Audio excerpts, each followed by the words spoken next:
Hello everyone, आज हम पढ़ेंगे इंग्लिश एनसीईआरटी क्लास 6 का चैप्टर 3 जिसका नाम है the shepherd's treasure. A poor shepherd once lived in Iran. एक बहुत ही गरीब गडरिया रहता था ईरान में। दो uneducated he was very wise and helpful. जबकि वो पढ़ा लिखा नहीं था, मगर वो बहुत ही होशियार और सबकी मदद करने वाला था। The king decided to meet him in disguise. King ने, जो वहाँ का राजा था, उसने एक दिन सोचा कि वो अपना भेष बदल कर एक दिन उस गडरिये से मिलेगा। तो यहाँ से हमारा चैप्टर स्टार्ट होता है। इससे पहले एक शॉर्ट सी समरी थी जो आगे पैराग्राफ्स हैं उनकी। In a village in Iran there once lived a shepherd. मतलब एक गांव में ईरान के एक बार एक गडरिया रहता था। He was very poor. वो बहुत गरीब था। He did not have even a small cottage of his own. उसके पास खुद की एक छोटी सी झोपड़ी भी नहीं थी। He had never been to school और लर्नड और to read and write, for there were very few schools in those days. वो कभी भी स्कूल नहीं गया था, उसने कुछ सीखा नहीं था, ना ही लिखना ना ही पढ़ना, क्योंकि उस समय पर बहुत ही कम स्कूल हुआ करते थे। दो poor and uneducated, the shepherd was very wise. जबकि वो पुअर था, गरीब था, पढ़ा लिखा नहीं था, मगर वो बहुत ही होशियार था। He understand people's sorrows and troubles and help them face their problems with courage and many common sense. And with courage and common sense. मतलब वो दूसरों के दुख को समझता था, उनकी तकलीफ़ों को समझता था और उनकी मदद करता था कि वो किस तरीके से अपनी परेशानियों का सामना हिम्मत से करें। Many people came to him for advice. बहुत सारे लोग उसके पास उसकी सलाह के लिए आते थे। Soon he became famous for his wisdom and friendly nature. बहुत ही जल्दी वो बहुत ही मशहूर हो गया अपने अच्छे व्यवहार और अपनी होशियारी के लिए। The king of that country heard about him and thought of meeting him. उस देश का जो राजा था उसने उसके बारे में सुना और सोचा कि वो उससे मिलेगा। Disguised as a shepherd and riding on a mule, one day the king came to the cave where the wise man shepherd lived. तो एक दिन जो राजा था वो आया बहरूपिया बनकर। डिस्गाइज का मतलब होता है बहरूपिया। जो शेफर्ड था, जो गडरिया था, उसके पास आया एक खच्चर पर बैठकर, और उसकी जहाँ पे वो शेफर्ड जो रहता था, जिस गुफा में, उस पे गया वो। As soon as shepherd saw the traveler coming towards the cave, he rose to welcome him. जैसे ही उस शेफर्ड गडरिये ने एक अनजान व्यक्ति जो कि एक ट्रैवलर घुमंतु था, उसको अपने केव यानी कि गुफा की तरफ आते हुए देखा, वो उठा और उसका स्वागत करने लगा। He took the tired traveler inside the cave, gave him water to drink and a share of his own miaj meal. वो उठा और जो थका हुआ जो यात्री था उसको अपनी गुफा के अंदर बुलाया, उसको पीने के लिए पानी दिया और जो थोड़ा बहुत उसके पास खाने के लिए था वो उसके साथ उसने बांटा। The king rested for the night in the cave and was greatly impressed by the shepherd's hospitality and wise conversation. King उस रात वहीं पर रुका उस गुफा में, और जो गडरिये की हॉस्पिटैलिटी का मतलब होता है जो उसने उसका उसको उसका रख रखाव किया, उसका ध्यान रखा अपने गुफा में। एंड वाइस कन्वर्जेशन का मतलब होता है बातचीत। तो जो राजा था उसे बहुत ही खुशी हुई जिस तरीके से उस गडरिये ने उसका ध्यान रखा और उसकी होशियारी भरी बातों से। फिर नेक्स्ट जो पैरा आएगा उसकी एक छोटी सी समरी है। The shepherd was unable to make out that his visitor was none other than the king. मतलब जो शेफर्ड था वो आराम से पहचान गया कि जो उसके पास विजिटर जो यात्री उसके पास रुका हुआ था वो कोई और नहीं बल्कि राजा था। The king made the vice shepherd governor of a small district. जो राजा था उसने उस गडरिये को एक छोटी सी जगह का गवर्नर बना दिया। Other governors became jealous of the new governor and called him dishonest. जो दूसरे गवर्नर्स थे वो इस नए गवर्नर से बहुत ज़्यादा जलने लगे और उसको बेईमान बोलने लगे। Though still tired, the king decided to depart the next morning. अब वहाँ से स्टोरी स्टार्ट हो रही है, जहाँ पे पहले इस छोटी सी समरी से पहले जो पैराग्राफ्स थे वहाँ से अब यहाँ पे फिर से स्टोरी स्टार्ट होती है। इसमें लिखा है though still tired the king decided to depart the next morning. जबकि वो थका हुआ था मगर फिर भी किंग ने ये सोचा कि वो अगली सुबह वहाँ से चला जाएगा।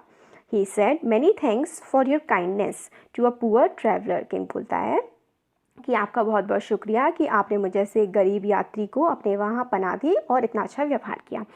आई have a long way to go, मुझे बहुत दूर जाना है। परमिट मी टू लीव, मुझे यहाँ से जाने की आज्ञा दें। Looking straight into the eyes of his guest the shepherd replied, thank you your majesty for paying me the compliment of a visit. उसने उस यात्री की आंखों में देखा, गडरिये ने, और बोला, धन्यवाद महाराजा मेरे घर यहाँ पर आकर रुकने के लिए। King was astonished as well as pleased, king हैरान हो गया। एस्टोनिश्ड का मतलब होता है हैरान हो जाना, और प्लीज का मतलब होता है खुश होना। तो किंग हैरान भी हो गया और उसे खुशी भी हुई। He is indeed very wise, he thought to himself, और उसने खुद से सोचा कि ये वाकई में बहुत होशियार है। I need people like him to work for me, मुझे ऐसे लोगों की ज़रूरत है मेरे लिए काम करने के लिए।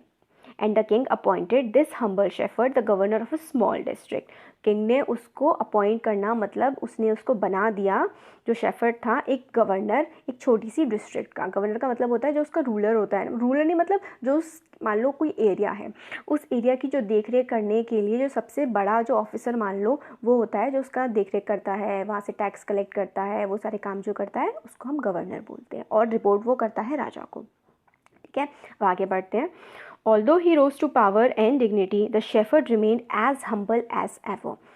जबकि उसकी ताकत बहुत ज़्यादा बढ़ गई थी, उसकी इज़्ज़त बहुत ज़्यादा बढ़ गई थी, मगर जो शेफर्ड था वो पहले की तरह ही बहुत ज़्यादा नॉर्मल, सबसे अच्छी तरह से व्यवहार करने वाला और एक अच्छा इंसान बना रहा।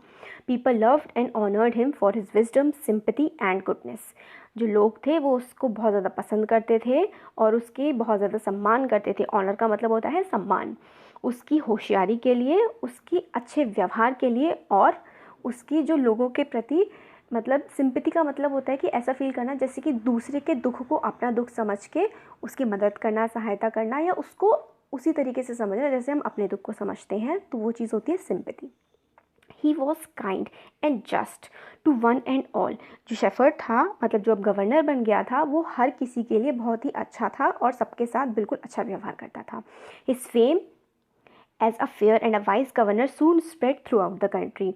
उसकी जो फेम होती है मतलब उसकी जो प्रशंसा है वो कि बहुत ही अच्छा है गवर्नर है और बहुत ही होशियार गवर्नर है, ये पूरे के पूरे देश में फैल गई है बात।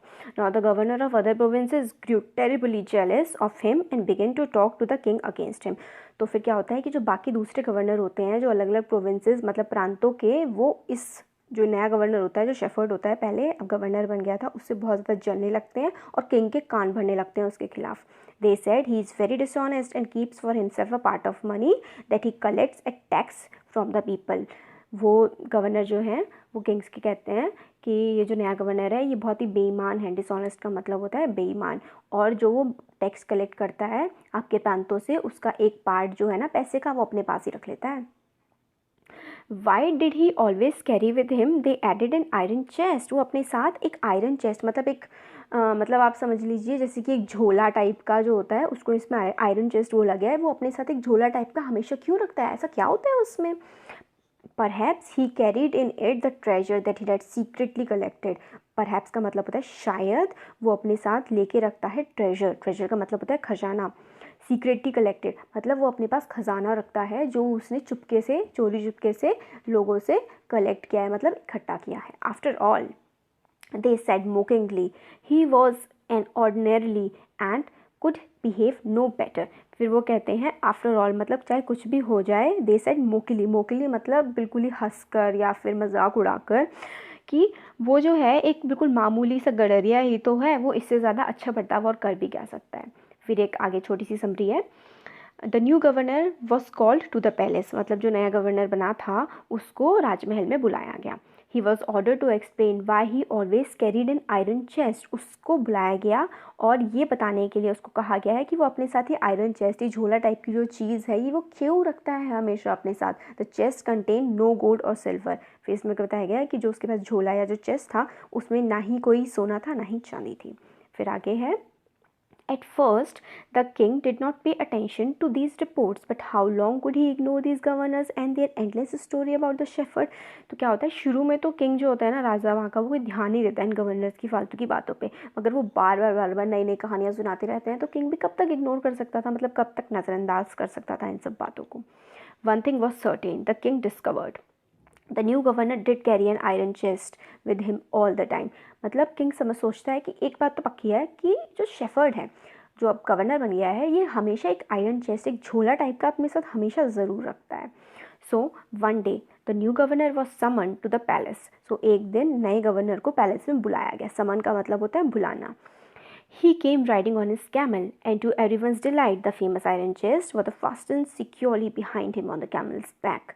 तो जब उसको बुलाया गया तो वो अपने ऊँट पर आया और हर किसी ने सोचा था, वो अपना जो आयरन चेस्ट, झोला टाइप की चीज़ थी, वो अपने साथ लाया। उसके मतलब जब वो आया पैलेस में तो अपने साथ वो आयरन चेस्ट भी लेके आया। Now the king was angry. He thundered, "Why do you always carry that iron chest with you? What does it contain?" तो इस बात पे जो किंग था उसको गुस्सा आ गया। वो चिल्लाकर बोला कि आयरन चेस्ट क्यों लेके घूमते रहते हो तुम हमेशा अपने साथ, ऐसा क्या है इसमें? The governor smiled. He asked his servant to bring his chest. तो गवर्नर जो था वो स्माइल किया उन लोगों ने। फिर उस जो नया गवर्नर बना था उससे सर्वेंट मतलब किंग ने अपने सर्वेंट से कहा कि जो ये है, इसके पास आयरन चेस्ट है, इसको तुम लेके आओ। How eagerly the people standing around waited for the shepherd to be found out. तो आसपास के लोग थे वो बिल्कुल उत्सुकता से वेट कर रहे थे कि इसकी जो भांडा है वो फूट जाए। But how great was their astonishment and even of the king himself when the chest was open. No gold or no silver or jewels but an old blanket was all that came out. मगर फिर जब उस chest को खोला गया, iron chest को, तो उसमें को ना ही कोई सोना था ना ही कोई चांदी था, मगर एक पुराना सा कंबल था। Holding it up proudly, the shepherd said, "This, my dear master, is my only treasure. I always carry it with me." तो फिर वो कहता है उसको पकड़कर कि बहुत ही ज़्यादा मतलब गर्व के साथ कि यही मास्टर मतलब किंग को बोलता है कि यही मेरा खजाना है जिसे मैं अपने साथ हमेशा लेकर के घूमता हूँ। But why do you carry such an ordinary blanket with you? Surely you are the governor of a district, the king asked. तो फिर किंग बोलता है कि ऐसा मामूली सा जो ये है तुम्हारा ब्लैंकेट है, रज़ाई, इसको तुम क्यों लेके घूमते रहते हो भाई? तुम तो अब एक डिस्ट्रिक्ट के गवर्नर हो। तो to which the shepherd replied with quite dignity, "this blanket is my old friend." तो बिल्कुल अच्छी तरह से इस बात का जो गवर्नर है, जो शेफर्ड था पहले, वो रिप्लाई करता है, मतलब उसका आंसर देता है कि ये जो ब्लैंकेट है ये मेरा पुराना दोस्त है। "It will still protect me if at any time your majesty should wish to take away my new cloaks." मतलब वो ये कहता है कि ये मेरा पुराना दोस्त है और योर मेजेस्टी मतलब किंग, अगर किसी भी टाइम आप मुझसे ये जो नए आपने ओहदा दिया है, नए कपड़े दिए हैं, अगर ये कभी भी आप मुझसे वापस मांग लें तो फिर भी ये जो मेरा पुराना दोस्त, मेरा जो ब्लैंकेट है, ये हमेशा मेरे साथ रहेगा। How pleased the king was and how embarrassed the jealous governors become to hear the wise man's reply. तो इस बात को सुनकर जो किंग थे, राजा थे, वो बहुत खुश हो गए और जो बाकी जो जेलस, जो जलने वाले जो गवर्नर थे ना, वो बहुत ज़्यादा एम्बेरस मतलब वो होता है ना, शर्म आ गई उन्हें बहुत ज़्यादा। Now they knew that the shepherd was indeed the humblest and the wisest man in the land. अब जो गवर्नर उसके खिलाफ थे उनको भी पता लग गया कि ये जो है नया गवर्नर है, जो शेफर्ड था पहले, ये बहुत ही अच्छा इंसान है और सबसे ज़्यादा होशियार है इस पूरे देश में। The king made him the governor of a much bigger district that very day. और उसी दिन किंग ने खुश होकर उस गवर्नर को, जो पहले एक छोटी डिस्ट्रिक्ट का गवर्नर था, एक बड़े राज्य का गवर्नर बना दिया। So thank you so much. आपको कैसा लगा आप बता सकते हैं। अच्छा लगा तो लाइक करिए और चैनल को सब्सक्राइब करिए। Thank you.